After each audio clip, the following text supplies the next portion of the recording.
Hello hello hello, good morning everyone. कैसे हैं सभी लोग? अच्छे हैं? तो ALP 39 सेट वाले डिस्कशन में आप सभी का स्वागत है। और आज सेट नंबर 11 के सारे रीजनिंग के बेहतरीन क्वेश्चंस के साथ मैं गौरव गिराज आप लोग के सामने में लाइव। और पहला क्वेश्चन आपके सामने में ये रहा। सवाल है, ध्यान दीजिएगा, बहुत अच्छा सवाल आया है। पहला सवाल है कि उत्तर की ओर मुख करते हुए, कि सर उत्तर की तरफ मतलब नॉर्थ में मुख करते हुए ऐश्वर्या घड़ी की सुई की दिशा में 45 डिग्री मुड़ती है। याद रखिएगा, डिग्री टर्न का क्वेश्चन है, डायरेक्शन का। तो छोटा सा चीज याद रखिएगा, जब भी आपसे दाएं मुड़ने के लिए कहा जाए, या आपसे घड़ी की दिशा में मुड़ने के लिए कहा जाए, या आपसे दक्षिणावर्त मुड़ने के लिए कहा जाए, तीनों का मतलब एक ही होता है, वहां आप प्लस कर लेंगे। तो घड़ी की सुई की दिशा मतलब क्या? 45 डिग्री प्लस कर लेंगे, तो प्लस 45 आसान बनाने के लिए। फिर उसके बाद क्या करता है? फिर घड़ी की सुई की विपरीत दिशा मतलब इस बार आपको माइनस करना है, तो माइनस 135 कर लिए। और फिर पुनः घड़ी की सुई की दिशा में 180 डिग्री, तो प्लस करना है, तो प्लस 180 कर लिए। कोई दिक्कत? यानी कि प्लस 225 और माइनस 135 का मतलब प्लस 90 डिग्री हो गया। कितना हो गया? Plus 90 degree. कैलकुलेशन के बाद क्या बचा? प्लस 90 डिग्री बच गया। इसका मतलब प्लस में जब वैल्यू आए तो क्लॉकवाइज। अब बताओ कि अगर उत्तर की तरफ फेस किधर था, तो उत्तर की तरफ था। 90 डिग्री अगर क्लॉकवाइज घूम जाए कोई भी व्यक्ति, तो उसका फेस किधर हो जाएगा? पूर्व दिशा की तरफ। बताओ, बिना प्रेशर के आसानी से क्वेश्चन सॉल्व। आंसर किधर हो जाएगा? पूर्व की तरफ। क्लियर? तो बढ़ते हैं दूसरे सवाल की तरफ आज के सेट का। कह रहा उस उत्तराकृति का चयन करें जो दी गई प्रश्नाकृति का सही क्या? जल प्रतिबिंब। जल प्रतिबिंब में पता है कि ये जो नीचे वाला पार्ट है वो क्या हो जाएगा? ऊपर हो जाएगा। हो जाएगा कि नहीं हो जाएगा? हो जाएगा कि नहीं हो जाएगा? ये बताओ। हो जाएगा। ये इस तरह से बनेगा, नीचे वाला पार्ट ऊपर। कहां दिख रहा है ये वाला पार्ट? फिगर नंबर 4 में दिख रहा है, ऑप्शन नंबर सी में। क्योंकि नीचे ऊपर हो जाएगा, ऊपर नीचे हो जाएगा। इसी तरह से दिखेगा कि नहीं दिखेगा? बताइए, दिखेगा कि नहीं दिखेगा इस तरह से? किस ऑप्शन में? तो 4 नंबर ऑप्शन में दिख रहा है। कोई दिक्कत? अगला सवाल आपका क्या कहता है, ये देखो। रोशन की वर्तमान उम्र उषा की वर्तमान उम्र के 1.5 गुने से 3 वर्ष कम है। ये मैथ का सवाल गलती से रीजनिंग में आ गया। वैसे देखिए, एसएससी में क्या होता है ना, एक सवाल ना रीजनिंग में वो डाल देता है। कभी कभी ये बदमाशी होता है, लेकिन है तो एक्चुअल में ये मैथ का सवाल। हाँ, ये क्या किया गया है, ध्यान दीजिएगा। दी गई श्रृंखला में से अनुपस्थित संख्या का मान ज्ञात करिए। तो 3 है, 12 है। अगला क्या होगा अगर इसके आगे 21,612 है? जरा बताइए कि इसका लॉजिक आखिर क्या होगा, जल्दी से बताइए। देखिए, अगर आप यहां से चलते हो, यहां से यहां पर, क्योंकि देखिए बहुत तेजी में भाग रहा है। जब कोई सीरीज बहुत तेजी में बढ़ रहा होता है तो वो यानी कि पक्का वो स्क्वायर या क्यूब फॉर्म पर होगा। तो 3 से क्यूब तो बहुत ज्यादा हो गया। हाँ, 3 का स्क्वायर अब प्लस 3 कर देंगे। यहां से आते हैं तो 12 का स्क्वायर प्लस 3 कर देंगे, 147। फिर यहां पर 147 का स्क्वायर और प्लस 3, मतलब आपका आंसर क्या चला जाएगा? 147, 147 जाएगा कि नहीं? सुदर्शन कुमार आरके जी, जाएगा ना? चलो फिर, तो अगला सवाल आपके सामने ये रहा। अब इसका भी प्रतिबिंब कैसा बनेगा? तो ये तो पलट जाएगा ना मेरे भाई, बताओ। ये पलट जाएगा, पेंटागन ऊपर चला जाएगा। ये ऐसा, तो ऐसा सी में नहीं है, बी में नहीं है, तो इसी दो में से कोई एक आंसर जाएगा। अब ये वाला जो पार्ट है ये कहां चला जाएगा? ये नीचे है, फेस पे नीचे है तो ऊपर चला जाएगा। अब ऊपर में यहां पर दिया गया है कि नहीं है? फिर देखिएगा तो ये वाला पार्ट ऐसा चला जाएगा। चलाएगा कि नहीं? ये जो एरो है अंदर की तरफ ऐसा चलाएगा। तो ये एरो बाहर की तरफ है, मतलब डी नहीं होगा। तो आंसर क्या होगा? Figure number A. Very good Sudarshan Kumar, बहुत अच्छे, अच्छा आंसर कर रहे हो। कह रहा खाली स्थान में आने वाली सही चित्र को चुने। ये बताइए, मंकी क्या खाएगा? केला। तो ये चूहा क्या खाएगा? गाजर खाएगा। गाजर खाएगा कि नहीं खाएगा? तो फिगर नंबर क्या हो जाएगा? 2। कोई दिक्कत? डन। अगला सवाल ये रहा आपका, हाइड्रा प्रजनन करता है, साइंस का क्वेश्चन है, गलती से स्लाइड बनाने में रीजनिंग में आ गया। हाँ, ये रीजनिंग का क्वेश्चन है और जल्दी से आंसर करो आप लोग, सारे लोग जो भी लोग लाइव है आंसर करो। इसका कह रहा है अकबर ने अपनी रानी से कहा, अकबर अपनी रानी से क्या कहा कि बीरबल मेरे राज्य का सबसे बुद्धिमान व्यक्ति है। अकबर अपनी रानी से कहता है बीरबल जो है हमारी राज्य का सबसे बुद्धिमानी, मतलब टॉप पर रखा है उसको, सबसे बुद्धिमानी व्यक्ति है। इस पर क्या अनुमान लगाया जा सकता है? अकबर बीरबल जितना बुद्धिमान नहीं है। अरे बताओ पहला सही कि गलत, जल्दी से बताओ। फंसाने वाला तो है, फंसाने वाला तो है, तो पहला तो सही ना हो गया। अगर हम बोलेंगे कि राहुल को सबसे अधिक मार्क्स आया है, मतलब बाकी को उससे कम आया है। तो जब क्लियर है कि अकबर अपनी रानी से कह दिया कि बीरबल मेरे राज्य का सबसे बुद्धिमान व्यक्ति है, मतलब अकबर बीरबल जितना बुद्धिमान नहीं है, क्योंकि अकबर भी तो उसी राज्य का है। दूसरा, अकबर बीरबल को अगला राजा बनाना चाहता है, यह गलत होगा, मतलब केवल अनुमान एक निहित होगा, डी नंबर होगा। कितना लोग पहला को गलत कर देगा? जब कंपैरिजन हो रहा हो वहां कंफर्मेशन जरूर होता है। हाँ, अगर कंपैरिजन नहीं हो रहा होता तो पहला को गलत कर देते। यहां तो तुलना कर दिया ना वो पहले ही, राज्य का सबसे बुद्धिमान व्यक्ति वही है। क्लियर? चलो, आदमी, पिता और डॉक्टर। आदमी के अंदर में सारे के सारे पिता हो जाएंगे और डॉक्टर बिल्कुल ऐसा बन जाएगा। ऐसा कहां पर दिख रहा है? तो बी नंबर में। ये पिता, जितने भी पिता होते हैं वो आदमी हो गए, और ये डॉक्टर, मतलब कुछ आदमी डॉक्टर और कुछ पिता ऐसे जो आदमी के साथ साथ डॉक्टर। तो बेस्ट फिगर कौन सा जाएगा? तो बी नंबर जाएगा। अगला कह रहा गांव में रहने वाले कई लोग बेहतर भविष्य के लिए क्या किए? शहरों में बस रहे हैं। गांव में रहने वाले कई लोग का मतलब बहुत सारे ऐसे लोग हैं जिसने क्या किया? अपने बेहतर फ्यूचर के लिए शहरों में धीरे धीरे बस रहे हैं। इस पर आपको निष्कर्ष पूछा है। तो पहला, सरकारी अफसरों का गांव में अनिवार्य नियुक्ति होनी चाहिए। कह रहा सरकारी, इससे सरकारी ऑफिसर का क्या लेना देना है? हर आदमी प्रोफेशन वही करता है अपने बेहतर भविष्य के लिए, तो सरकारी ऑफिसर यहां आकर के भी क्या कर लेगा? दूसरा, शहरी और गांव के मध्य परिवहन सेवाओं में वृद्धि होनी चाहिए। तो शहरी और गांव के मध्य परिवहन सेवाओं में वृद्धि, यह सही होगा कि नहीं? बताइए, जल्दी से बताइए। को दोनों में से कोई सही नहीं होगा, आंसर बी। सर दूसरा काहे नहीं सही होगा? कहीं पर भी ऐसा बताया गया है कथन में कि बताइए कि बीच का जो जुड़ाव होता है, सड़क खराब है, ये है। सिर्फ कह रहा है कि भविष्य के लिए वो लोग वहां पर शिफ्ट हो रहे हैं। क्लियर? इसका सटीक कोर्स ऑफ एक्शन, एक तो यहां निष्कर्ष नहीं होना चाहिए, यहां कार्यवाही होना चाहिए जिस तरह से वो लिखा है। तो इसमें उचित कार्यवाही क्या होना चाहिए? तो लोग जो गांव से शहर में जाकर के बस रहे बेहतर भविष्य के लिए, तो गांव में रोजगार का कोई न कोई योजना, रोजगार के लिए कोई न कोई योजना लानी चाहिए, ताकि लोग वहां से यहां पर कम जाए कि नहीं? तो बेहतर ऑप्शन क्या चला जाएगा इसका? दोनों में से कोई भी नहीं। अगला देखो, पुणे को तो 16-3-19, 21-3-24, 14-3-17 और यहां पर 1, मतलब +3 +3 +3, लेकिन +1। तो आप भी +3 कर लो, +3 कर लो, +3 कर लो और +1 कर लो। तो +3 करेंगे तो F, +3 करेंगे तो L, +3 करेंगे तो W और +1 करेंगे तो Z। F L W Z, option से डी। कोई दिक्कत नहीं। अगला सवाल ये रहा, ध्यान से देखिएगा। D W T का संबंध G Z W से, तो क्या किया गया? +3 +3 +3। तो आप भी क्या कर दो? QPM में +3 +3 +3 कर दो, तो 17-3 20 मतलब T, 16-3 19 मतलब कितना? S, और 13-3 16 मतलब कि P। तो योर आंसर इज TSP। कौन सा ऑप्शन?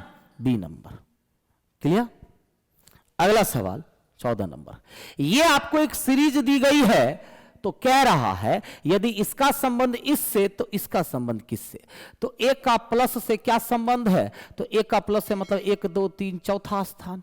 तो बताइए सी का किससे हो जाएगा? तो सी से 1 2 3 चौथा स्थान मतलब कि डी हो जाएगा। फिर बताइए कि डी का किससे? ध्यान दीजिएगा, d का इक्वल टू से, तो d से इक्वल टू कितना हो रहा है, मतलब +4 हो रहा है कि नहीं हो रहा है? तो बताइए e का किससे हो जाएगा? तो इसे 1 2 3 4 मतलब क्वेश्चन मार्क से हो जाएगा। फिर आइए, तो g का 2 से कैसा रिलेशन है? तो ध्यान दीजिएगा, g का 2 से मतलब +4 हो रहा है कि नहीं हो रहा है? +4 तो उसी प्रकार i में +4 कर दीजिए, तो i ये रहा 1 2 3 4 मतलब @ तो आंसर क्या हो जाएगा? डी क्वेश्चन मार्क @ ऑप्शन से ए चला जाएगा, कोई दिक्कत नहीं। डन। अगला सवाल कह रहा सभी शार्क मछलियां हैं, तो एस से शार्क हो गया और सारी की सारी शार्क क्या हो गई? मछली। और कोई भी मछली सांप नहीं है, तो एस पी से क्या हो गया? सांप। तो कोई भी मछली सांप नहीं है। इस पर बताइए कि दोनों में से कौन सा सही? तो कह रहा कोई भी सांप शार्क नहीं है, तो कोई भी सांप शार्क नहीं है, तो बिल्कुल सही। क्यों? क्योंकि सांप जब ये नहीं हो सकता तो ये कभी हो सकता है। मतलब सांप जब बिहार में एंटर नहीं कर सकता तो पटना कहां से आ जाएगा? मतलब पहला व्यक्ति सही कह रहा है। अब कोई भी शार्क सांप नहीं है, तो शार्क भी सांप नहीं होगा। दोनों के दोनों सही हो जाएंगे, तो 1 और 2 दोनों अनुसरण करता है, ऑप्शन से डी चला जाएगा। क्लियर है? अगला सवाल y25, देखिए y से w -2 हुआ, -2 तो -2 तो q और 17, तो लॉजिक क्या है? -2 -2 -2 होता चला जा रहा है। आसान सा क्वेश्चन था। कल से विकास कुमार, कल से आपका क्लास स्टार्ट हो जाएगा 21 से। निम्नलिखित चित्र में कितने त्रिभुज? बताइए, निम्नलिखित चित्र में कितने त्रिभुज? ध्यान देने वाली बात है कि कितने त्रिभुज होंगे, जरा बताइए। इसमें सॉलिड कितने त्रिभुज होंगे, जरा बताएंगे? तो 3 त्रिभुज होंगे, कोई दिक्कत नहीं। प्लस 3 के बाद देखिएगा जरा, एक त्रिभुज, यहां पर भी कितने त्रिभुज? तो 3 त्रिभुज, 3 3 6 हो गए। उसके बाद बताइए, 6 के बाद 3 3 6 हो गए। उसके बाद एक त्रिभुज ये होगा, एक त्रिभुज ये होगा, 2 हो गया। एक त्रिभुज ये, एक त्रिभुज ये, तो +2 हो गया। 3 3 6 2 8।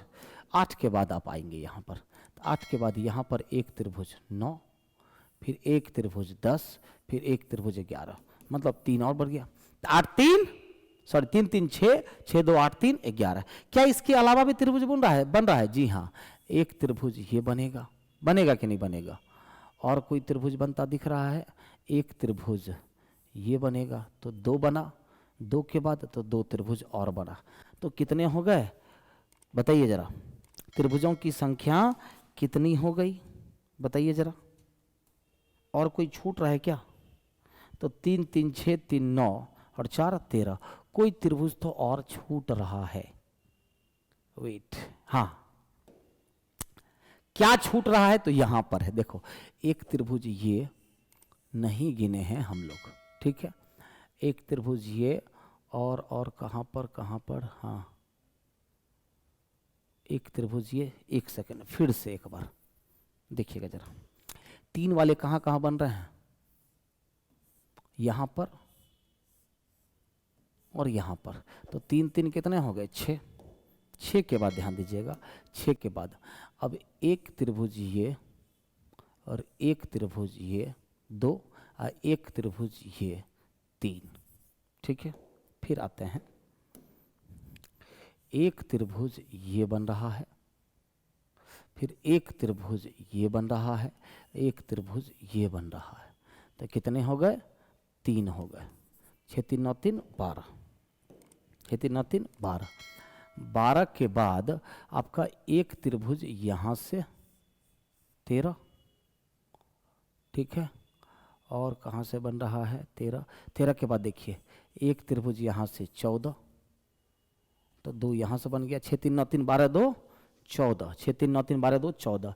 एक त्रिभुज और कहीं पर बन रहा है जो कि छोटा, हाँ, एक त्रिभुज ये वाला, मतलब कि टोटल त्रिभुजों की संख्या कितनी हो गई? 15 हो गई। 16 नहीं होगा, 15। क्या हो जाएगा? 15। अगला सवाल क्या किया गया? देखिए, 6 गुना 5 कितना? 30, प्लस 3 गुना 3 कितना? 9। 39। उसी प्रकार 5 गुना 7 कितना 35, और 4 गुना 4 कितना 16, कितना हो गया 51, 39। तो हम यहाँ क्या कर देंगे, 5 गुना 4 कितना 20, और प्लस 3 गुना 4 कितना 12 इज इक्वल टू 32। आंसर क्या हो जाएगा 32। 25, ओहो 5 गुना 5 25 न होगा, यहाँ पर गलती लिख दिए, तो 25 प्लस 12 कितना 37। ऑप्शन से डी नंबर, ऑप्शन से क्या हो जाएगा तो डी। सर हम नीतीश पटना नहीं अब आ पाएंगे, ऑनलाइन कोर्स बता दीजिए कौन सा ले। तो ऑनलाइन कोर्स लेना है अगर आपको तो कल यानी 21 तारीख से स्टार्ट हो रहा है कंप्लीट फाउंडेशन।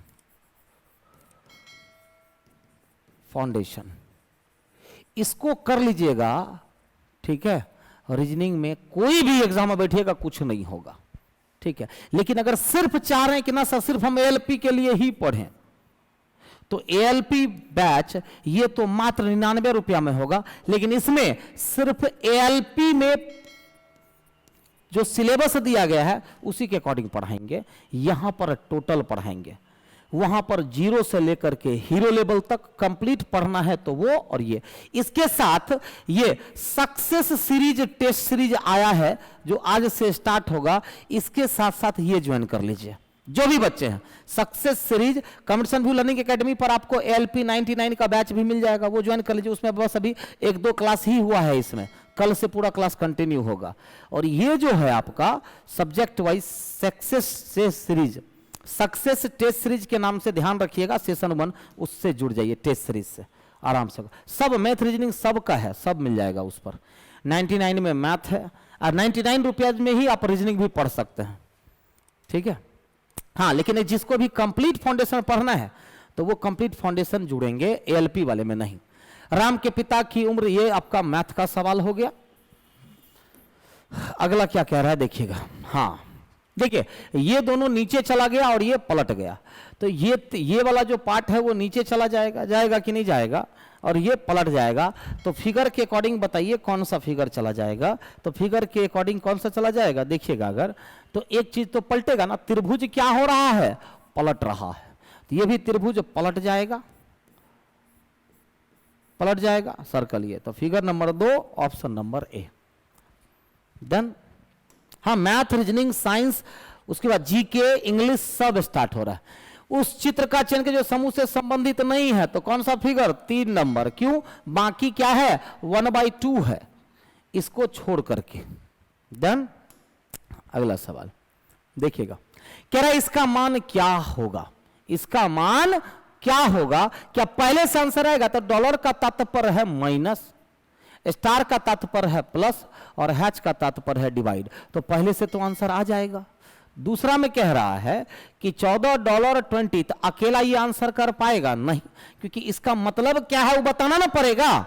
तो एक तो अकेला आंसर कर दिया तो ये इसको हेल्प करने कभी नहीं जाएगा। डाटा सफिशिएंसी का रूल है, जो अकेला आंसर कर रहा है वह ना किसी से हेल्प लेता है और ना किसी को हेल्प देता है। तो केवल एक का मतलब क्या हो जाएगा, माना कथन 1 पर्याप्त है जबकि केवल कथन 2 पर्याप्त नहीं है। बी नंबर आंसर क्या हो जाएगा, तो बी नंबर आंसर हो जाएगा। क्लियर। अगला सवाल क्या कह रहा है देखिएगा, राजमार्ग मतलब एनएच, राजमार्ग प्राधिकरण ने घोषणा की थी कि वह शुक्रवार से 3 दिन के लिए बेंगलोर और तुमकुर के बीच सड़क मरम्मत का बड़ा काम शुरू करेगी। मान लीजिए कि आपको पहले ही इंफॉर्मेशन दे दी गई है कि बेंगलोर से जो तुमकुर के बीच की सड़क है उसमें मरम्मत का काम जारी रहेगा, मतलब वो लाइन डिस्टर्ब रहेगी। ये घोषणा पहले ही की गई है, शुक्रवार से 3 दिन करेगी। तो लोगों को बेंगलोर और तुमकुर के बीच अपनी यात्रा की योजना इसके अनुरूप बनाने की जरूरत है। तो बिल्कुल सही, ऐसा नहीं कि चल गया पता चला वहां ब्लॉक है, रास्ता ही ब्लॉक है। दूसरा कह रहा है प्राधिकरण अनावश्यक कार्य से नागरिकों को परेशान कर रही है, तो गलत। वो मरम्मत का काम कर रही है तो क्या ये अनावश्यक काम है मरम्मत का काम करना, गलत। तो ये कथन का विरोध कर रहा है, तो केवल और केवल अनुमान एक निहित है, सी नंबर आंसर चला जाएगा। डन।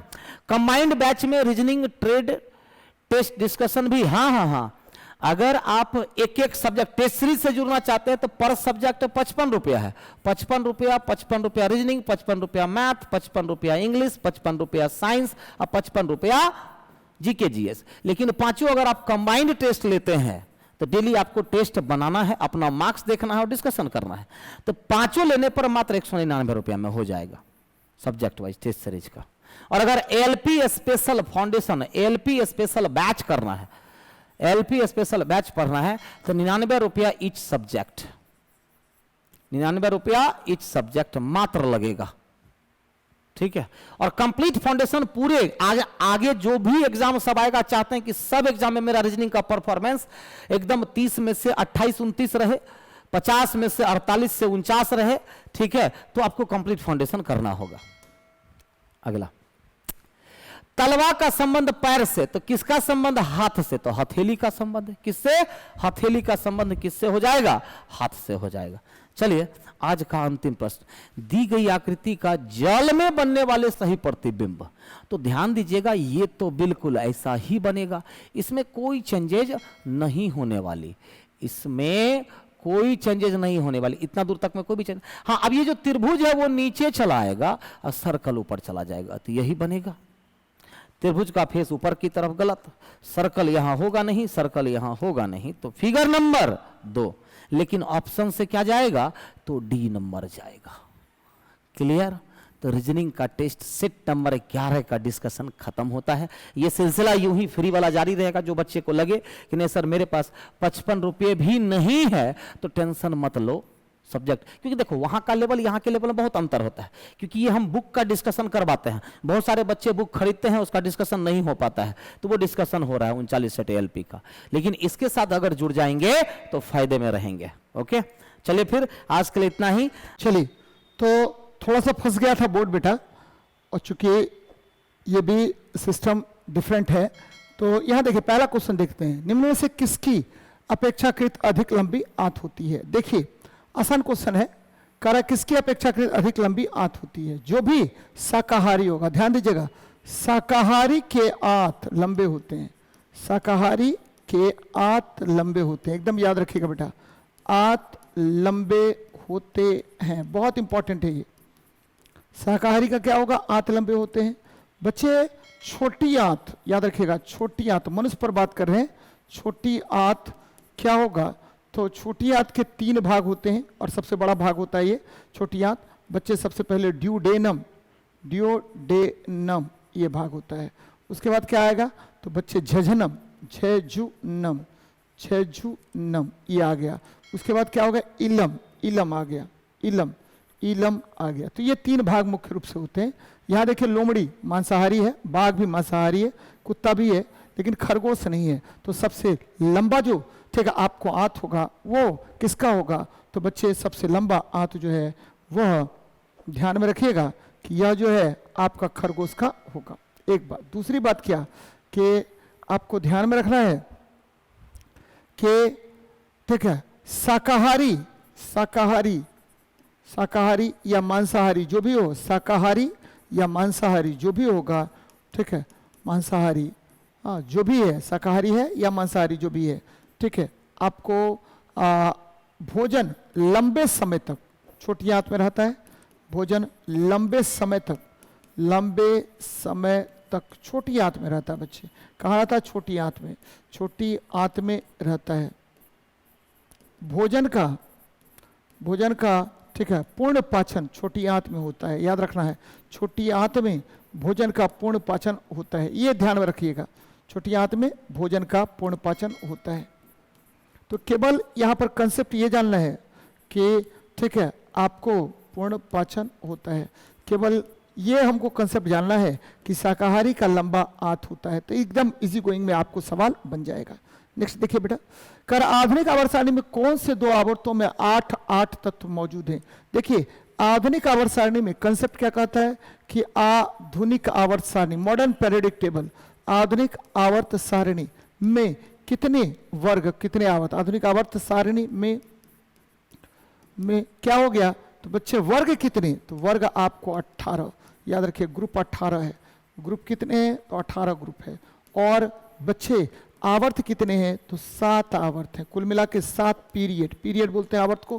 पीरियड कितने हैं? तो 7 हैं। और अगर हम ठीक है आवर्त और वर्ग की बात करें तो याद रखना बच्चे, आवर्त में आवर्त और तत्वों की संख्या, आवर्त और ये आ गया तत्वों की संख्या, तत्वों की संख्या कितना तत्व होगा। तो प्रथम आवर्त में बेटा ये हो गया, प्रथम आवर्त की बात अगर करेंगे तो प्रथम आवर्त में 2 तत्व, कितने तत्व 2। दूसरे आवर्त की बात करेंगे तो उसमें 8 तत्व, तीसरे आवर्त की बात करेंगे तो इसमें भी 8 तत्व, चौथे आवर्त की बात करेंगे तो इसमें 18 तत्व, ठीक है। पांचवें आवर्त की बात करेंगे तो इसमें भी 18 तत्व, छठे आवर्त की बात करेंगे तो इसमें 32 तत्व, और ठीक है सातवें की बात करेंगे तो इसमें लगभग आपको 32 ही कहिए, 32 कहिए या अधूरा कहिए, अधूरा अधूरा है ये, ठीक है, लेकिन कुल मिला के 32। तो देखिए कह रहा है क्या कि किस किस आवर्त में 8-8 तत्व हैं, तो दूसरे और तीसरे में क्या है 8-8 तत्व हैं, तो दूसरा और तीसरा डी नंबर ऑप्शन है, तो डी नंबर आपका आंसर हो जाएगा। क्या होगा डी नंबर। एकदम राजीव कुमार जी सही है। सीटेट 2023 का क्लास होता है सर, हाँ बेटा 3 बजे से आपको अभी 6 बजे तक क्लास हो रहा है, ठीक है। पहला पेपर जो है एसएसटी है, 3 से 4 एसएसटी, 3 से 4 एसएसटी है, 4 से 5 जो है वो आपको, ठीक है, वो आपका इंग्लिश है, और ठीक है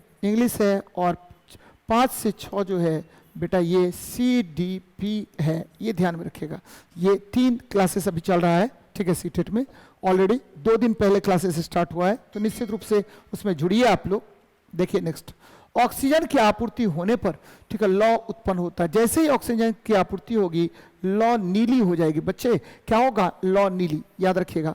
यदि ठीक है हाइड्रोकार्बन को क्या करना, हाइड्रोकार्बन को उच्च परिमाण में ऑक्सीजन मिलता है, उच्च परिमाण में, ठीक है, परिमाण में ऑक्सीजन प्राप्त होता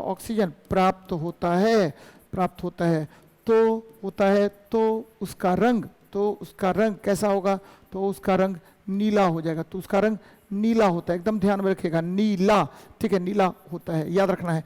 जैसे ही आपको कम ऑक्सीजन मिलेगा तो पहले तो नारंगी, फिर क्या होगा लाल रंग हो जाता है, ध्यान में रखना बेटा, लाल रंग हो जाएगा। तो ये बातें याद रखिए, बार बार इस तरह का प्रश्न आपसे पूछेगा। नेक्स्ट देखिए, करा संवेग की इकाई क्या है, तो संवेग क्या होता है, संवेग होता है द्रव्यमान और वेग का गुणनफल, द्रव्यमान और m इंटू v होता है, तो द्रव्यमान हो गया kg, v हो गया मीटर पर सेकेंड, तो kg मीटर पर सेकेंड। बच्चे संवेग की परिभाषा न्यूटन के द्वितीय गति नियम से मिलता है। संवेग की परिभाषा कहाँ से मिला, तो डेफिनेशन ऑफ मोमेंटम, ठीक है, परिभाषा मिलता है कहाँ से, तो न्यूटन के द्वितीय नियम से, न्यूटन्स सेकेंड लॉ से मिलता है, सेकेंड लॉ से प्राप्त होता है। चलिए अच्छी बात है। तो kg मीटर पर सेकेंड, ये क्या हुआ संवेग का, ठीक है, SI मात्रक हो गया। चलिए नेक्स्ट देखते बेटा, CO2 में कार्बन की प्रतिशतता कितनी होती है, तो बच्चे CO2 निकाल लीजिए, CO2, तो बच्चे कार्बन कितना है, तो 12, और ऑक्सीजन कितना है, तो 16 गुना 2 यानी क्या हुआ 32, तो 32, अब 12 कितना, तो 32 से 12 हो गया कितना 44 ग्राम हो गया, 44 ग्राम में कार्बन कितना है, तो 12 है, तो 12/44 गुना 100 कर दीजिए बेटा, ठीक है, 4 तिया 12, 4 11 ही 44, ठीक है, 11 9 99, 9 पे 9 यानी 9 तिया क्या कर दिए बेटा, ठीक है, 9 तिया 27 के साथ हाथ में कितना बचा 2, और 9 तिया 27 2 29, लगभग 29.7। तो मान कार्बन डाइऑक्साइड में कार्बन की प्रतिशतता कितनी है, तो कार्बन की प्रतिशतता लगभग कितनी हो जाएगी, तो बच्चे 27.7 हो जाएगा, 27.3 के आसपास हो जाएगा, ठीक है। तो 11 9 99, 9 1 9.1 कर दीजिए, 9.1, तो ये क्या होगा 9 तिया 27, 27.3 हो जाएगा बेटा, 27.3 आपका आंसर होगा, 27.3 आपका आंसर होगा। तो इजी गोइंग में निकलने वाला सवाल है, ऐसा कुछ है नहीं हार्ड फास्ट इसमें। चलिए नेक्स्ट देखते हैं, क्या करा, ठोस कार्बन डाइऑक्साइड को किस नाम से जाना जाता है, तो बच्चे इसे हम ठोस बर्फ के नाम से जानते हैं। देखिए कार्बन डाइऑक्साइड बहुत इंपॉर्टेंट गैस है, C, ठीक है, प्लस ऑक्सीजन में जला देते हैं। कार्बन को, ठीक है, पूर्ण ऑक्सीजन में जलाने पर, कार्बन को ऑक्सीजन की उपस्थिति में जला देते हैं, कार्बन को ऑक्सीजन की उपस्थिति में जलाते हैं, ऑक्सीजन की उपस्थिति में जला देते हैं, उपस्थिति में जलाते हैं, तो क्या होगा, जैसे ही जलाते हैं तो ये बन जाएगा क्या कार्बन डाइऑक्साइड, और ये कार्बन डाइऑक्साइड गैस का उपयोग करते हैं, ठीक है, आग बुझाने में, क्या बुझाने में, आग बुझाने में। फिर देखिए खाद्य पदार्थों को स्पंजी बनाने में, खाद्य पदार्थों को स्पंजी बनाने में, खाद्य पदार्थों को क्या बनाने में बेटा, खाद्य पदार्थों को स्पंजी बनाने में यूज होता है। किस गैस का, तो स्पंजी बनाने में यूज होता है, ध्यान में रखिएगा, आपको कार्बन डाइऑक्साइड का यूज होता है। फिर देखिए कार्बन डाइऑक्साइड का यूज और भी बहुत सारे कामों में होता है, जैसे ठीक है आपको कार्बोनिक ड्रिंक्स में, कार्बोनिक ड्रिंक्स में किस गैस का यूज होता है, तो कार्बोनिक ड्रिंक्स में भी आपको CO2 का ही यूज होता है। बच्चे शुष्क बर्फ में भी यूज होता है, ठोस कार्बन डाइऑक्साइड शुष्क बर्फ में। शुष्क बर्फ क्या हुआ, तो solid CO2, solid CO2, solid CO2 को हम शुष्क बर्फ बोलते हैं। तो इसमें भी हम यूज करते हैं किसका, तो ठोस कार्बन डाइऑक्साइड का यूज करते हैं। तो ये ध्यान में रखिएगा। नेक्स्ट देखते हैं, कह रहा सूत्री विभाजन के चरण का नाम बताएं जिसके दौरान विभाजित सेल के गुणसूत्र मध्य ठीक है रेखा पर स्थित होता है। बच्चे ये देखिए, ये है ना, ठीक है, आपको क्या है, ये गुणसूत्र है, ये मध्य में दिखाई देगा। ये सेल डिवीजन का जो स्थिति होता है बच्चे, सेल डिवीजन में किस स्थिति में पूछ रहा है कि आपको जो ठीक है जो कोशिका है वो मध्य में दिखाई देगा, तो वो है मेटाफेज में। किसमें, मेटाफेज में। बेटा ये ध्यान में रखेगा, ठीक है। प्रोफेज एनाफेज क्या होता है, प्रोफेज होगा, ठीक है, प्रोफेज, उसके बाद एनाफेज, उसके बाद मेटाफेज, उसके बाद टेलोफेज। ये देखिए एनाफेज, मेटाफेज और ठीक है मेटाफेज और आपका टेलोफेज, और अंत में क्या आ जाएगा, साइटोकाइनेसिस। बच्चे अगर क्या होगा, ध्यान दीजिए मेरी बात को, अगर हम बात करते हैं ठीक है किसका, साइटोप्लाज्म का विभाजन, साइटोप्लाज्म का विभाजन, विभाजन ये क्या कहलाता है, साइटोप्लाज्म का विभाजन। बच्चे एकदम याद रखना है, इसको हम बोलते हैं साइटोकाइनेसिस, साइटोकाइनेसिस कहते हैं। और बच्चे नाभिक का विभाजन, नाभिक का विभाजन, तो नाभिक का विभाजन क्या कहलाएगा, तो नाभिक का विभाजन कहलाएगा कैरियोकाइनेसिस। क्या कहलाता है, कैरियोकाइनेसिस कहलाता है, कैरियोकाइनेसिस कहलाता है। तो ये ध्यान में रखिएगा कि गुणसूत्र जो है वह मेटाफेज की अवस्था में ठीक है स्पष्ट रूप से दिखता है, और ये पता चलता है कि सेल डिवीजन की प्रक्रिया प्रारंभ होने वाली है। चलिए अच्छी बात है, आगे देखते हैं। कंप्यूटर में हमेशा एक डैश होता है। बच्चे कंप्यूटर में बिना CPU के क्या कंप्यूटर हो सकता है, तो नहीं बेटा, CPU तो होगा ही होगा। ये कंप्यूटर का दिमाग है, याद रखिएगा, कंप्यूटर का दिमाग किसको कहते हैं, CPU को।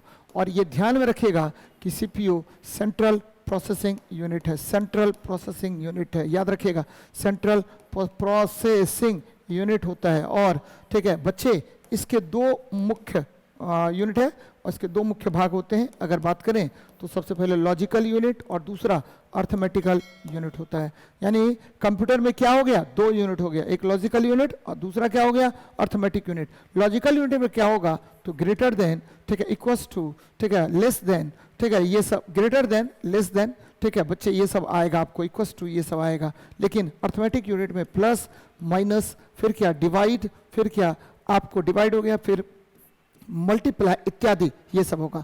माउस, माउस का निर्माण किसने किया था, तो डगलस एंजलबर्ट ने, डगलस एंजलबर्ट ने किया था, डगलस एंजलबर्ट ने इसका निर्माण किया था बच्चे, एंजलबर्ट ने किया था। और माउस जो है एक तरह से इनपुट डिवाइस है। कौन सा डिवाइस है, इनपुट डिवाइस है, ध्यान में रखिएगा। आगे बढ़ते हैं, निम्नलिखित में से कौन सा उपकरण रासायनिक ऊर्जा को विद्युत ऊर्जा में बदल देता है, तो रासायनिक ऊर्जा को विद्युत ऊर्जा में बदलेगा बेटा विद्युत सेल, याद रखिएगा। विद्युत हीटर किसमें किसको बदलता है, तो विद्युत हीटर जो है आपको ठीक है विद्युत ऊर्जा को उष्मीय ऊर्जा में बदलता है। विद्युत ऊर्जा किसमें बदल जाता है भाई, तो विद्युत ऊर्जा उष्मीय ऊर्जा में, किसमें बदलेगा, तो विद्युत ऊर्जा उष्मीय ऊर्जा में बदलेगा। ध्यान में रखिएगा, ये जो प्रक्रिया है इसको बोलते हैं क्या, उष्मीय ऊर्जा में बदल जाता है। ये प्रक्रिया है विद्युत हीटर में। बच्चे हेयर ड्रायर ठीक है, विद्युत पंखा, विद्युत पंखा में विद्युत मोटर लगा होता है और ये विद्युत ऊर्जा को यांत्रिक ऊर्जा में बदलता है। विद्युत मोटर लगा होता है, विद्युत मोटर किसमें किसको बदलता है, तो विद्युत ऊर्जा को यांत्रिक ऊर्जा में बदलेगा। विद्युत ऊर्जा बदल जाता है इस प्रक्रिया में, किसमें, तो यांत्रिक ऊर्जा में, मैकेनिकल एनर्जी में बदल जाता है, यांत्रिक ऊर्जा में बदल जाता है। तो ये सब ध्यान में रखने वाली बातें हैं। नेक्स्ट देखिए, निम्नलिखित में से कौन सी भौतिक राशि कार्य की दर है बच्चे, कार्य की दर को हम शक्ति कहते हैं, याद रखिएगा। पावर बराबर क्या होता है, वर्क अपॉन टाइम होता है, और जूल पर सेकेंड होता है, या क्या होगा, वॉट होगा।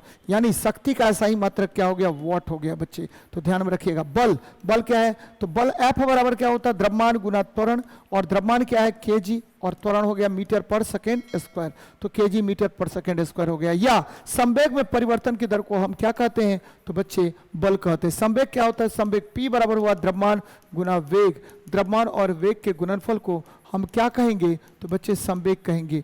हाँ, आपको ध्यान में रखना है। ऊर्जा क्या होता है, कार्य करने की क्षमता को, कार्य करने की क्षमता, कार्य करने की क्षमता क्या कहलाएगा, तो बच्चे कार्य करने की क्षमता ऊर्जा कहलाता है। तो ये ध्यान में आपको रखनी चाहिए। शक्ति का ऐसा ही मात्रक क्या होगा, तो वॉट होगा, या जूल पर सेकेंड होगा। देखिए नेक्स्ट, रिक्त स्थानों को भरिए। 18 वोल्ट बराबर, बच्चे आपको पता है कि विभवांतर बराबर क्या होगा, या विभव, विभवांतर बराबर क्या होगा, तो विभवांतर बराबर होता है आवेश गुना, आवेश गुना, ठीक है, ध्यान में रखिएगा। विभवांतर बराबर क्या होगा, आवेश, ठीक है बच्चे, विद्युत ऊर्जा बटे आवेश होता है। विद्युत ऊर्जा बटे क्या होगा, आवेश, विद्युत ऊर्जा बटे आवेश, कोई बात नहीं है, विद्युत ऊर्जा बटे आवेश होता है। या आप कह सकते हैं एक और चीज, क्या, ओम के नियम से, ओम के नियम से, ओम के नियम से, ध्यान दीजिएगा, ओम के नियम से क्या होगा, तो विभवांतर V बराबर क्या होता है, IR होता है, IR होता है। तो यहाँ देखिए V दिया हुआ है, ठीक है, और 18 वोल्ट, और I आपको नहीं पता है, और R आपको पता है कितना, 3 ओम। तो बच्चे क्या होगा, तो R बराबर या I बराबर क्या हो जाएगा, I बराबर V बटा R। तो V का वैल्यू देखिए कितना है, 18 बटा 3 कर लीजिए, कितना होगा, 6 एम्पियर होगा, 6 एम्पियर होगा। देखिए कहाँ पर है, 6 एम्पियर, आंसर हो जाएगा A नंबर। अच्छी बात है, आगे बढ़ते बेटा।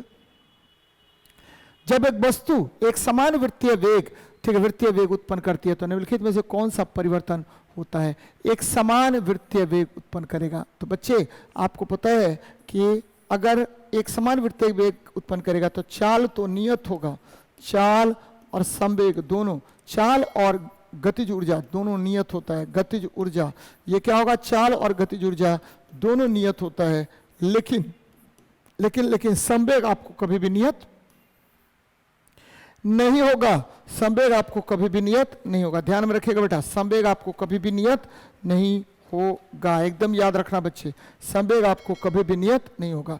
लेकिन संवेग से ज्यादा बेहतर आंसर क्या होगा कि हर बिंदु पर वृत्तीय गति में वेग के दिशा में परिवर्तन होता है, वेग के दिशा में क्या होगा, परिवर्तन होगा। इसीलिए आंसर क्या होगा, आपका डायरेक्ट आंसर हो जाएगा कौन सा, तो बच्चे डायरेक्ट आंसर हो जाएगा डी नंबर। क्या होगा, डी नंबर आपका आंसर होगा। दिशा में किसी प्रकार का परिवर्तन नहीं होगा, लेकिन अगर दिशा नहीं रहता तब आपको वेग संवेग मार सकते थे हम। चलिए आगे देखते हैं। किसी तरल की समान मात्रा के लिए निम्नलिखित में से, ठीक है, किस प्रक्रिया की गति सबसे धीमी होती है। बच्चे आपको पता है कि सबसे तेज गति क्या होगा, सबसे तेज गति क्या होगा, तो पहले ये जान लेते हैं सबसे तेज गति क्या होती है। चलिए ध्यान दीजिए बच्चे, कह रहा किसी तरल की समान मात्रा के लिए किस प्रकार की गति सबसे धीमी होगी, तो वाष्पीकरण की गति सबसे धीमी होगी, वाष्पीकरण की गति सबसे धीमी होगी। तो आंसर क्या होगा, 56 का सी नंबर होगा, 56 का सी नंबर होगा। याद रखिएगा, द्रव के खुली सतह से प्रत्येक ताप पर धीरे धीरे द्रव वाष्प में बदलता है, इस प्रक्रिया को वाष्पीकरण कहते हैं बच्चे। तो यहाँ देखिए संघनन, संघनन क्या होता है, तो आपको द्रव से द्रव में, वाष्प से द्रव में बदलना, वाष्प से किस में बदलना, द्रव में। हिमांक क्या होता है, तो ठोस से द्रव में परिवर्तन, ठोस से द्रव में बदल गया बच्चे। क्वथन क्या होता है, तो उबलना बच्चे, उबलना उबलना। चलिए ध्यान में रखिएगा, आगे बढ़ते। 20 केजी द्रव्यमान की एक वस्तु 2 मीटर की ऊंचाई तक उठाया जाता है, वस्तु में कोई गुरुत्वाकर्षण के विरुद्ध कार्य क्या होगा, ये देखिए उठाया गया, तो आपको पता है पोटेंशियल एनर्जी बराबर क्या हुआ, mgh। m का मान कितना है बेटा 20, g का मान कितना 10, और h का मान कितना, तो 2। क्या हो जाएगा, 20 दूनी 40, 400 जूल हो जाएगा। तो आंसर देखिए 400 जूल, ए नंबर आंसर हो जाएगा, mgh, mgh। आगे बढ़ते हैं। अधातु के ऑक्साइड आमतौर पर होते हैं, देखिए धातु के ऑक्साइड क्या होते हैं, धातु के ऑक्साइड क्षारीय, क्षारीय, धातु के ऑक्साइड क्या होंगे, क्षारीय प्रकृति के होते हैं, क्षारीय, क्षारीय होगा। जैसे ले लीजिए बच्चे Na2O CaO, ठीक है, ये सब क्या हुआ, क्षारीय हो गया, ठीक है, याद रखना बेटा। अब देखिए अधातु के ऑक्साइड क्या होंगे, अधातु के ऑक्साइड अम्लीय होते हैं, अधातु के ऑक्साइड अम्लीय होते हैं, ऑक्साइड अम्लीय, अम्लीय होगा बच्चा, क्या होगा, ऑक्साइड अम्लीय होगा, अम्लीय। जैसे एग्जाम्पल के तौर पर लीजिए कौन कौन, तो CO2 ले लीजिए, SO2 ले लीजिए बच्चे। अब देखिए ठीक है लेड, ठीक है, फिर देखिए जिंक फिर देखिए सिलिका के ऑक्साइड, ठीक है, या टिन के ऑक्साइड, SN के ऑक्साइड क्या होते हैं, ऑक्साइड, या एल्युमिनियम के oxide, aluminium, lead, zinc, tin के ऑक्साइड, ठीक, उभयधर्मी होते हैं, उभयधर्मी, उभयधर्मी, एम्फोटेरिक होता है बेटा, एम्फोटेरिक होता है, उभयधर्मी होता है, जैसे Al2O3, ठीक है, जैसे लेड ऑक्साइड PbO, जैसे ZnO, ये सब क्या होगा, उभयधर्मी, यानी अम्ल और क्षारक दोनों की भांति व्यवहार करेगा। तो अधातु के ऑक्साइड क्या होंगे, अम्लीय, अम्लीय, अम्लीय, अम्लीय। आगे बढ़ते हैं। इम्प्लांटेशन किसकी प्रक्रिया बच्चे, ठीक है, एक गर्भाशय के लाइनिंग नहीं बच्चे, एक माता के रक्त से भ्रूण और इसके पोषण की विकास नहीं, माता के शरीर के अंदर एक बच्चे का विकास इम्प्लांटेशन कहलाएगा। माता के शरीर में जब, ठीक है, गर्भ का विकास होना प्रारंभ होता है तो उसे हम एक गर्भाशय के लाइनिंग में युग्मनज का जुड़ना, हाँ ये कहलाएगा इम्प्लांटेशन बच्चे, ये कहलाएगा इम्प्लांटेशन। क्या, एक गर्भाशय के लाइनिंग के युग्मनज का जुड़ना।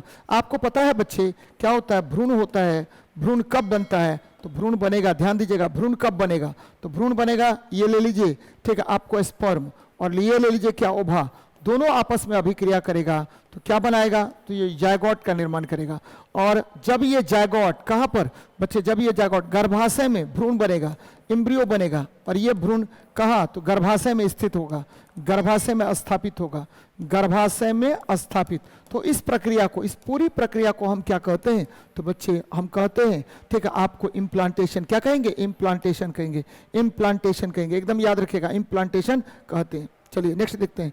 एक हाइड्रोजन परमाणु में एक इलेक्ट्रॉन इतना त्रिज्या की कक्षा, इतना गति से समतुल्य विद्युत धारा ज्ञात कीजिए। तो आसान से निकल जाएगा विद्युत धारा। कैसे निकलेगा भाई, तो आपको पता है बच्चे, क्या पता है कि जैसे ही इस तरह का क्वेश्चन आए तो आपको एकदम इजी गोइंग में निकाल लीजिए। क्या कह रहा है कि एक हाइड्रोजन परमाणु इलेक्ट्रॉन, ये कक्षा है, कक्षा की त्रिज्या दिया हुआ बेटा कितना, तो ये दिया हुआ R, ठीक है, त्रिज्या है, और ये इलेक्ट्रॉन चक्कर लगा रहा है, त्रिज्या R है, और ये वेग दिया हुआ, भी दिया हुआ, ठीक है, कोई बात नहीं। आप समय निकाल लीजिए, कक्षा समय निकालिए, T बराबर कितना टाइम लग रहा है, 2 पाई R बटे क्या भी निकाल लेते बेटा, समय निकाल लीजिए, 2 पाई 2 गुना 3.14 गुना क्या हो जाएगा बच्चे 5 इंटू 10⁻⁻11 हो गया ना। अब बटे वेग का मान है 2.2 गुना 10⁻6 मीटर पर सेकेंड। कोई बात नहीं, रहने दीजिए। अब क्या होगा तो बच्चे, विद्युत धारा I बराबर क्या होता है, Q बटे T।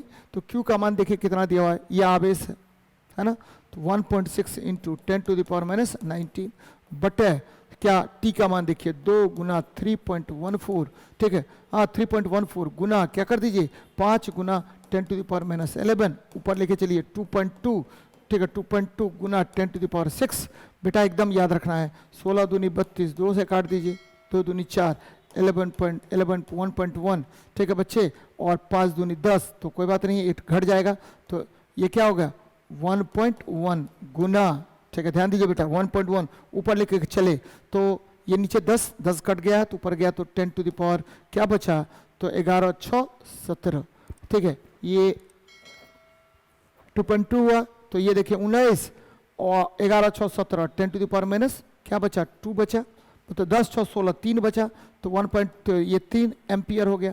तो बच्चे 10⁻³ को हम क्या बोलते हैं, मिली बोलते हैं, तो 1.1 मिली एम्पियर हो गया, 1.1 मिली एम्पियर हो गया, ध्यान में रखिएगा 1.1 मिली एम्पियर हो गया, ठीक है। या अब देखिए यहाँ पर निकालते हैं 1.12 मिली एम्पियर, 1.12 मिली एम्पियर हो जाएगा, ठीक है। तो ये ध्यान में रखिएगा किस तरह से हमने सर ने बनाया है। ये देखिए अगर कोई पिंड चक्कर लगाएगा, ये चक्कर लगा रहा है ना, तो ये क्या होगा, कक्षा के किस पर चक्कर लगाएगा, तो ये परिधि पर चक्कर लगाएगा, परिधि क्या होगा, तो 2 पाई R होगा।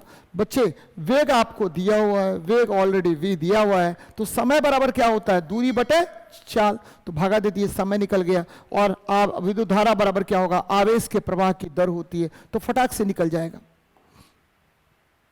निम्नलिखित में से कौन सा तत्व मेंडेलीव की आवर्त सारणी में इक्का एल्युमिनियम। बच्चे मेंडेलीव ने 3 तत्वों को इक्का नाम से रखा, 3 तत्वों को मेंडेलीव ने क्या रखा, इक्का नाम से।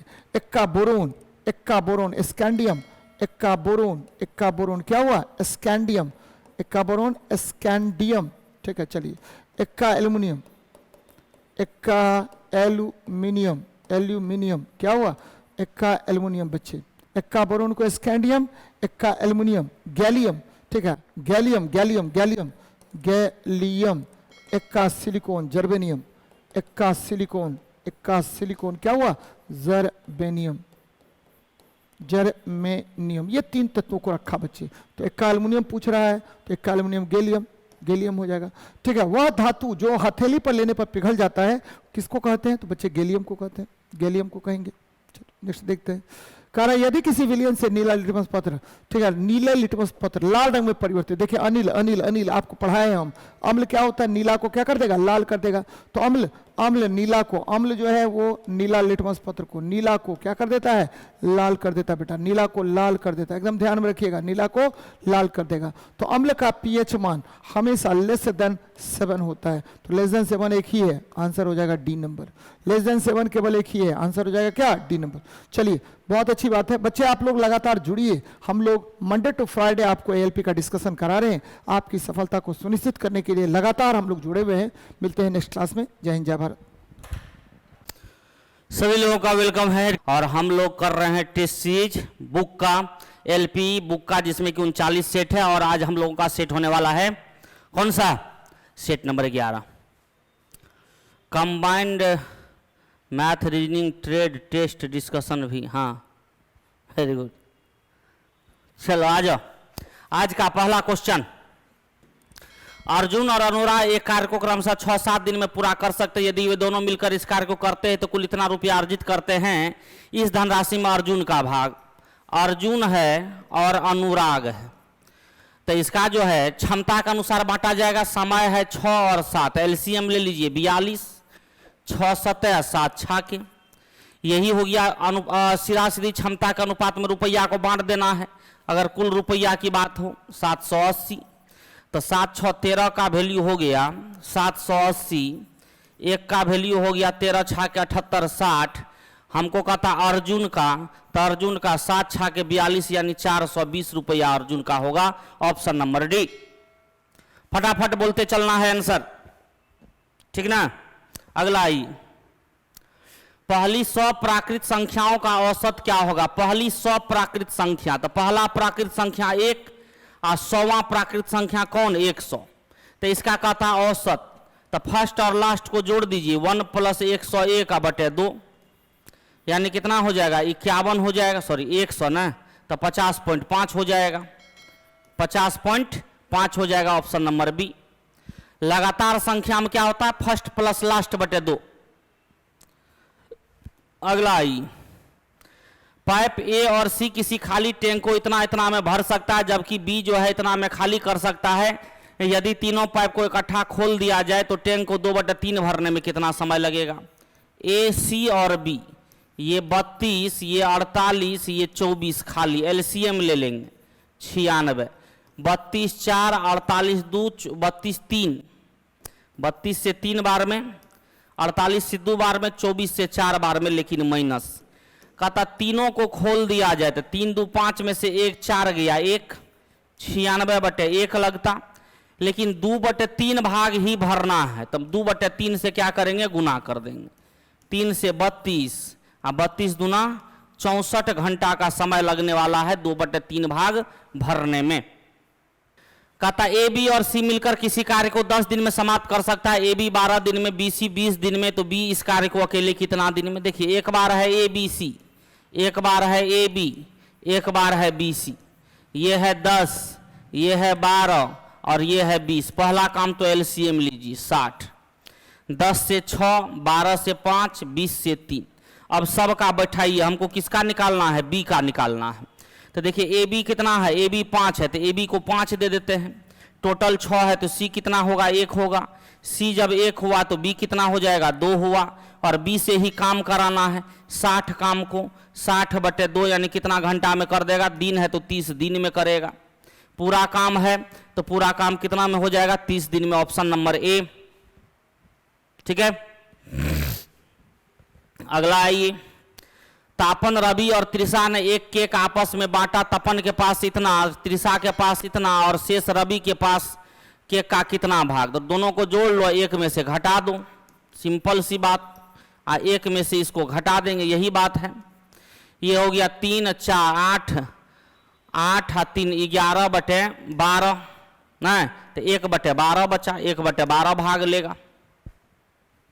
अगला आओ, कहता यदि युवा पुत्र 2 घंटे के लिए शीघ्रता से काम करता है और एक दिन में 16 वस्तुएं तैयार करता है, और उसके वृद्ध पिता धीरे धीरे 8 घंटे काम करते हैं और एक दिन में 24 वस्तुएं तैयार करते हैं, इनमें से कौन सा सही है? कहता 2 घंटा के लिए शीघ्रता से काम करता है, एक दिन में 16 वस्तु, यानी 2 घंटा में वो 16 वस्तु बनाता है, और उसके वृद्ध पिता धीरे धीरे 8 घंटे काम करता है और एक दिन में 24 वस्तुएं तैयार करता है। तो वो 1 घंटा में 8, ये 1 घंटा में 3, क्या हुआ? हाँ 1 सेकेंड हो जाएगा, ठीक है ठीक है।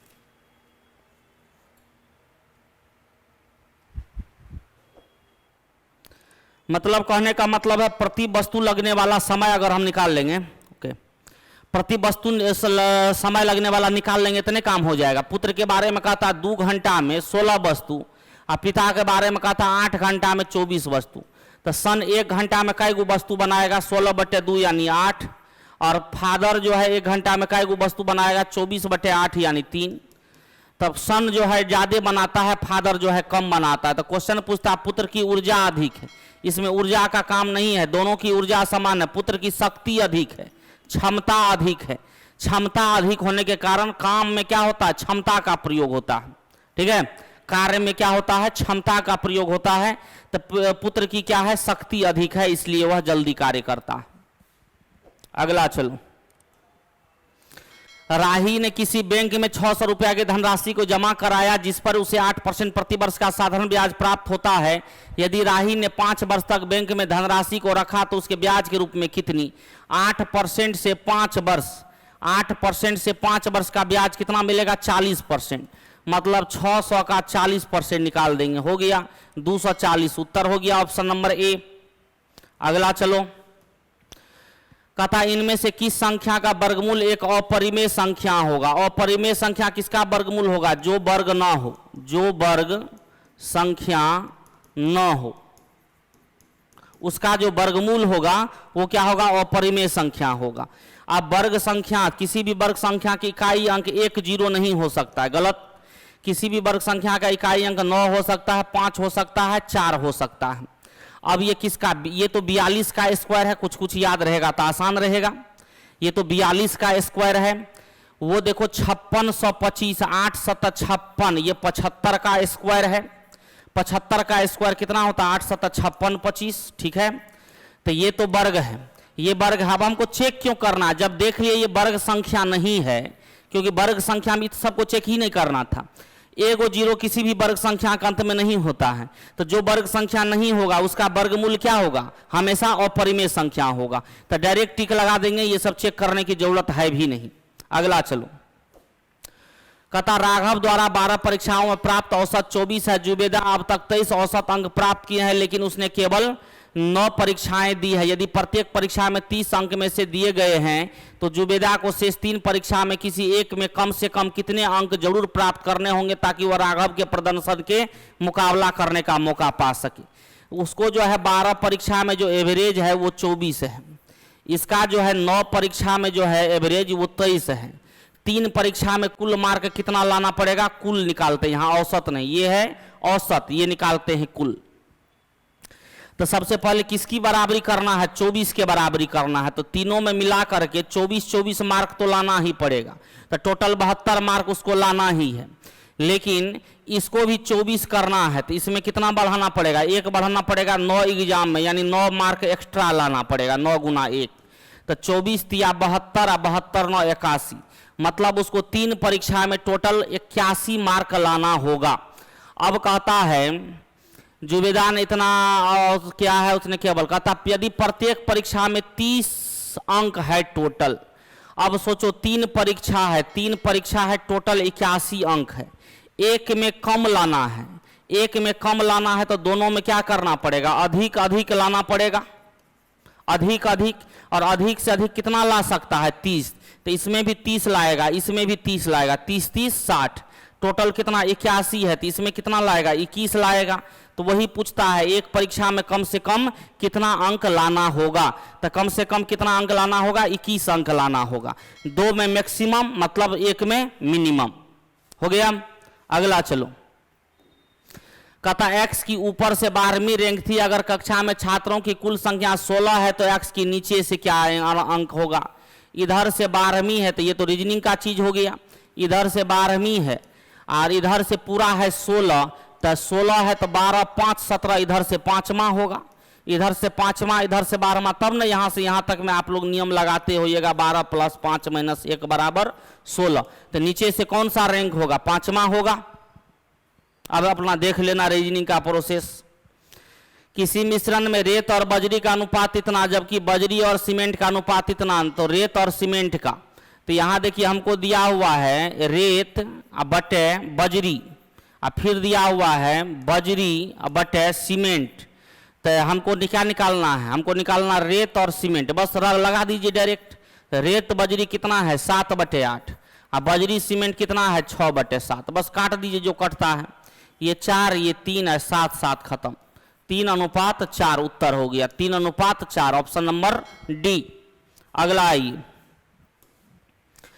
निम्नलिखित में से कौन सा एक पाइथागोरस त्रिक है जिसमें कि a² + b² = c² का फॉर्मेट होगा। वही होगा 8 15 17, बिल्कुल है 8 15 17 पहला ही सही है। 8² + 15² = 17²। कहता किसी ऊंचे टावर से 30 मीटर दूर एक इमारत के आधार का अवनमन कोण 30 डिग्री है। तो टावर की ऊंचाई, किसी ऊंचे टावर से 30 मीटर दूर एक इमारत के आधार का अवनमन कोण 30 डिग्री है। तो इमारत है यहाँ, इसका आधार है, इसका अवनमन कोण, तो क्या कहता है टावर की ऊंचाई ज्ञात करें। टावर की ऊंचाई, तो हमको तो इमारत की ऊंचाई से कोई मतलब नहीं है, लेकिन यहाँ ये भी कहता किसी ऊंचे टावर से 30 मीटर दूर एक इमारत के आधार का अवनमन कोण। किसी ऊंचे टावर से 30 मीटर दूर एक इमारत के आधार का अवनमन कोण 30 डिग्री। आधार का तो यहाँ अवनमन कोण कैसे होगा, इसका आधार से होगा, खैर एक बार रख लो 30 डिग्री। तो ये होगा कितना 1, ये होगा √3। अगर ये वैल्यू 30 है तो ये जो वैल्यू होगा 30/√3 होगा, मतलब 10√3 होगा। अगर ये 30 है तो ये 10 इतना होना चाहिए, है कि नहीं। अगला चलिए, लैंग्वेज थोड़ा उल्टा कह रहा है, क्या चीज मैथ का फाउंडेशन ना, हाँ ऊपर चलो। अगला कहता किसी प्लेटफॉर्म के ऊपर से एक टावर का उन्नयन कोण 30 डिग्री था, टावर 45 मीटर ऊंचा था और प्लेटफॉर्म तथा टावर के बीच क्षैतिज दूरी 40√3 थी। तो प्लेटफॉर्म की ऊंचाई, ये जो है प्लेटफॉर्म, ये मान लो प्लेटफॉर्म ये इतना है, ये 30 डिग्री है, तो ये 1 होगा, ये √3 होगा और ये दूरी है 40√3, तो ये कितना होगा 40 होगा ना, पूरा है 45, तो ये कितना होगा 5 होगा। तो हमको कहता प्लेटफॉर्म की ऊंचाई ज्ञात करें, कितना होगा 5 मीटर होगा, उत्तर हो गया। अगला ये पाई चार्ट से सवाल दिया है, आधार पर मानव शरीर में दूसरे सबसे अधिक प्रतिशत और दूसरे सबसे कम प्रतिशत वाले धातु का अनुपात। कहता है दूसरे सबसे अधिक, दूसरा सबसे अधिक जो होगा तो ये तो 25% होगा और दूसरा सबसे कम कौन होगा 9% होगा, यही ना है। तो दूसरा सबसे अधिक 25 और 9, 25 9 में टिक लगा दो, ऑप्शन नंबर बी। अगला चलो, कहता एक शंकु के आधार का क्षेत्रफल इतना है, क्षेत्रफल शंकु के आधार का क्षेत्रफल क्या होता है πr², 64 पाई खत्म, r = 8, यानी शंकु का त्रिज्या 8 है। जबकि तिरछी ऊंचाई, ये जो शंकु बनेगा ऐसे करके मान लीजिए, ये जो है आधार की त्रिज्या जो है ये 8 है, तिरछी ऊंचाई 17 है, तो ये ऊंचाई कितना हो जाएगा 15। अब ये सीखे थे 8 15 17 बिल्कुल। तो कहता है 17 सेंटीमीटर। इस शंकु को ठोस गोलार्ध प्राप्त करने के लिए फिर से तैयार किया गया, इस गोले की त्रिज्या ज्ञात करें। मतलब शंकु का आयतन बराबर अर्धगोले का आयतन, यहाँ क्या कहता है गोलार्ध, अब देखो ये गोलार्ध जो दे देता है हिंदी में, ये कभी कभी गड़बड़ा देता है। इंग्लिश में पढ़ लेना स्पेयर और सेमी स्पेयर, ठीक है। सेमी स्पेयर तो यहाँ गोलार्ध का मतलब हिंदी में होता है अर्धगोला। हम दोनों चीज देख लेते हैं। शंकु का आयतन पाई आर स्क्वायर और h होगा 15 बराबर, अगर अर्धगोला होगा तब तो 2/3 पाई आर क्यूब होगा, तो पाई पाई गया। और आर क्यूब है यहाँ से 2 से कट गया 2 बार 4 बार में, और आर क्यूब बराबर हो जाएगा 8 चौके 32 और 3 दूये गो होगा 15 या 45, मतलब 8 गुना 4 गुना 45, तो आर बराबर हो जाएगा 8 का निकल जाएगा 2 क्यूबिक रूट 45 चौके 180। 9 5 45 कोई सेटिंग बैठेगा नहीं, ऐसा है ऑप्शन? ऐसा ऑप्शन नहीं दिख रहा है, ऐसा ऑप्शन नहीं दिख रहा है। 180 में कोई घन संख्या 36 पंच 180 नहीं है। अगर यहाँ 4/3 देंगे, अगर गोला मानेंगे तो पाई गुना 8 गुना 8, अच्छा शंकु है ना 1/3 भी लगाना पड़ेगा, बिल्कुल 1/3 भी लगाना पड़ेगा आयतन में, तब तो ये 3 और 3 क्या होगा, कट जाएगा, तब तो यहाँ 15 रहेगा, तो 15 चौका 60 आएगा, यहाँ पे 15 चौके 60 आएगा। तब भी 60 है ऑप्शन में? नहीं है। इसका मतलब ये हमको लगता है गोला लिया है, वो भी देख लेते। 1/3 पाई 8 गुना h 17 बराबर 4/3 पाई आर क्यूब, तो पाई पाई तो कट गया, 3 3 कट गया, 4 दूना 8 कट गया। अच्छा यहाँ 17 था ना 15, तो आर बराबर जो हो जाएगा 8 का घनमूल 2 हो जाएगा, और क्यूबिक रूट कितना हो जाएगा, 15 दूना 30 हो जाएगा, 2 क्यूबिक रूट 30 ये है। इसका मतलब यहाँ जो है गोलार्ध के बदला क्या होगा, गोला होगा, गोलार्ध के बदले गोला होगा, ठीक है, ध्यान रखना है। 99 वाला क्लास कब से होगा? 3 बजे से, 3 बजे से आज से 99 वाला क्लास होगा। अगला ये ग्राफ दिया गया है, कहता है इसमें 17 में 6 महीने की बाइक पंजीकरण और कुल वाहन, बाइक और कुल वाहन क्वेश्चन पूछ रहा है। इस पर क्या कहता, दिए गए डेटा के आधार पर मार्च 2017 में बाइक के अतिरिक्त पंजीकृत वाहनों की संख्या। 2017 में कौन सा महीना है? मार्च। मार्च में इसको घटाना, ये कुल वाहन ये बाइक, तो 25 में से 15 गया, यानी 1000 में है तो 10,000 होगा। कितना होगा? 10,000 होगा। 10,000 में टिक लगा देंगे, 1000 में दिया गया है, ठीक है। अगला कहता है एक प्राकृतिक संख्या को जब 4 5 6 या 7 से विभाजित किया जाता है तो प्रत्येक स्थिति में 3 शेष बचता है। ऐसी सबसे छोटी संख्या 5 से भाग देने पर 3 शेष बचता है, तो संख्या का इकाई अंक क्या हो सकता है? 3 या 5 3 8 हो सकता है, तो 3 या 8 तो सब जगह है, कोई मामला नहीं बैठा, ठीक है। अब हमको कहता है 7 से विभाजित किया जाता है, 7 से भी 3, 4 से भी 3, 4 से 3, 4 से 3, ये गलत, 4 से 3, 4 से 3, ये तो गलत हो गया। 4 से 3 शेष यहाँ नहीं बचे, यहाँ बचेगा, यहाँ नहीं बचेगा। अब है 7 से 3 एलसीएम लेकर, नियम ये हुआ एलसीएम प्लस 3, लेकिन हम चाहते हैं ऑप्शन से बन जाए। 7 से 3 शेष यहाँ बचेगा, नहीं बचेगा।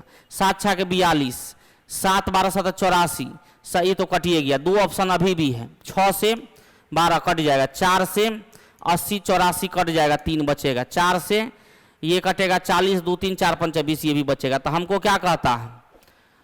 ऐसी सबसे छोटी संख्या, तो इसमें छोटी संख्या कौन है? ये है, इसमें टिक लगा देंगे। छोटी संख्या ये हो गया, दोनों सही है, लेकिन ये छोटी संख्या हो गया, ठीक है। या नहीं तो ऑप्शन से बना लेंगे, काम हो जाएगा। एलसीएम लीजिएगा तो क्या आएगा? 7 गुना 6 गुना 5 भी आएगा, और 1 2 और आएगा। 5 दूना 10, 7 6 के 42, 420 जोड़ 3 423 हो गया। अगला चलिए, कहता कमर ने एक सेकेंड हैंड सिक्योरिटी को पुनः बिक्री करके 16% लाभ अर्जित किया। यदि उसने स्टेरियो को इतना रुपया में खरीदा था तो उसने कितने में बेचा? स्टेरियो को इतना में खरीदा था और कहता है 16% का लाभ अर्जित किया। इतना में खरीदा था तो 16% इसमें बढ़ा देंगे। 16 15 240, 1740 रुपया हो जाएगा। क्या 16% सीधा सीधी बढ़ाना है? इतना का महत्तम समापवर्तक, महत्तम समापवर्तक तो अंतर से निकलता है। 14 4 18 18 से ये और ये तीनों कट रहा, 18 ही HCF हो जाएगा। ठीक है, अंतर से बड़ा HCF कभी भी नहीं होता है। कहता है इसका वर्ग क्या होगा, कै गो एक है, 3 2 5 गो एक है ना, 5 गो एक का वर्ग करने का नियम 1 2 3 4 5 लिखो, फिर 4 3 2 1 लिखो। एक वाली संख्या का वर्ग करने का नियम होता है, 5 गो एक है तो 1 से 5 तक, फिर 4 3 2 1, 3 गो रहेगा तो 1 से 3 तक, फिर 2 1, 4 गो रहेगा 1 से 4 तक, फिर 3 2 1, 9 तक रहेगा 1 से 9 तक, फिर 8 7 से 1 तक। अगला आइए, 8% साधारण ब्याज के दर पर कोई धनराशि 2.5 वर्ष में इतना रुपया हो जाती है ब्याज दर से, तो निवेशित धनराशि क्या है। 8% से 2.5 वर्ष कितना ब्याज मिलेगा, 8 अढ़ाई कितना 20%। 20% क्या हो गया, इंटरेस्ट। तो मूलधन और मिश्रधन कितना हो गया, 100 और 120, यानी 5:6 में हो गया। 6 का वैल्यू है 300, 50 पंच ये हो गया 250। 250 रुपया आपका क्या रहेगा, मूलधन रहेगा। क्लियर है, 250 रुपया मूलधन ये आपका सेट नंबर 11 था। ओके, चलिए मिलते हैं कल सेट नंबर 12 में। समय भी हो गया है, क्लास